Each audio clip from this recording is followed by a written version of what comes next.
Annika Larsen has been tracking the story for us blow by blow. She was in that committee meeting today and she joins us in Cape Town. Let's just get a sense of the atmosphere first, Annika, if we can. How did this play out? Were things fairly fraught? Could you sense the tension given the high stakes of this presentation today?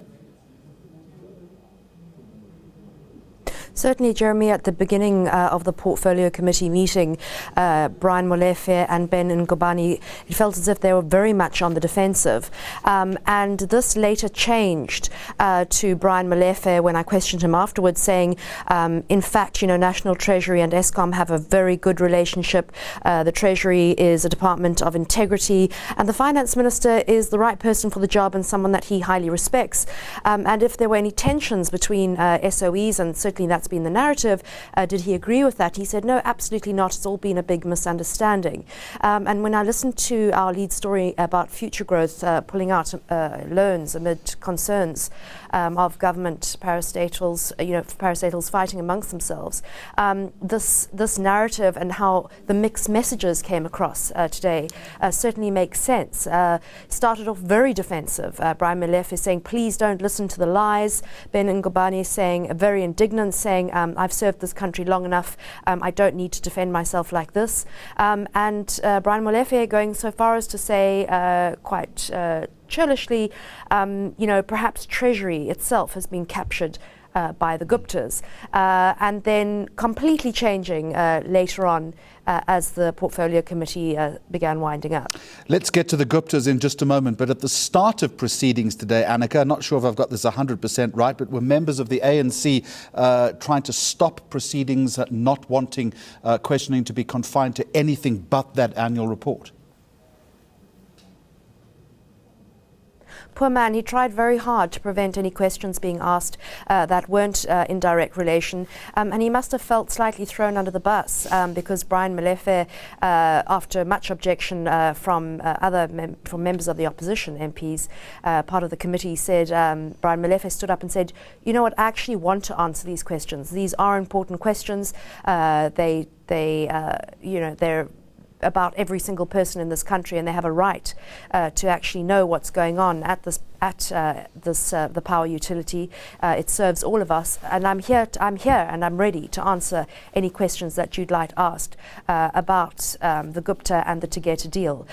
So that poor ANC MP, he thought, I suspect, that he was defending Brian Molefe and doing his best to get him out of answering questions, but Brian Molefe was bring it on.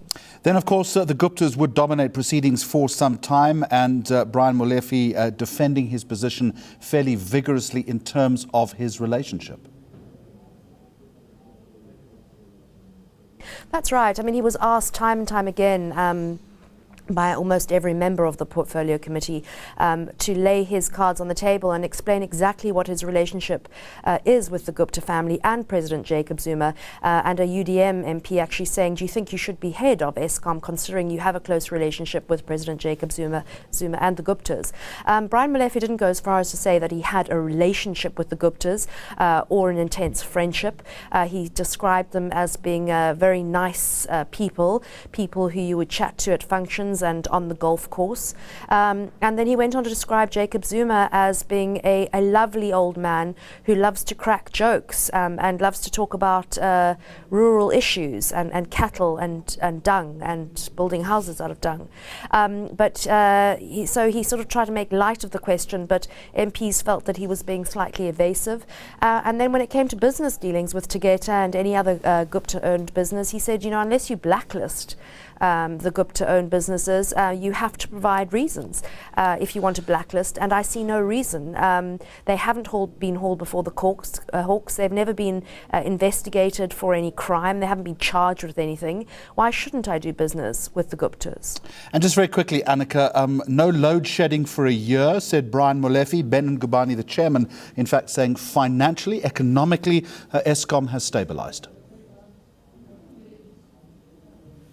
That's right. I mean, you had to feel sort of quite sorry for Brian Molefe and Ben Ngubane, who said at the beginning, he was very upfront about the fact that under Molefe's stewardship, Eskom really has turned the parastatal for the better, and they've done very well financially.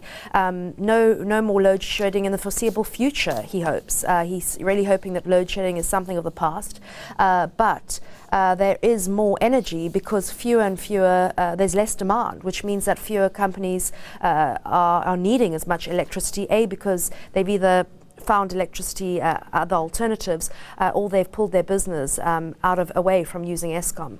So a mixed bag there, but Ben Ngubane and Brian Molefe seemingly quite pleased with their overall financial results. Live in Cape Town for Newsnight, Annika Larsen with the very latest on that Eskom briefing in Parliament.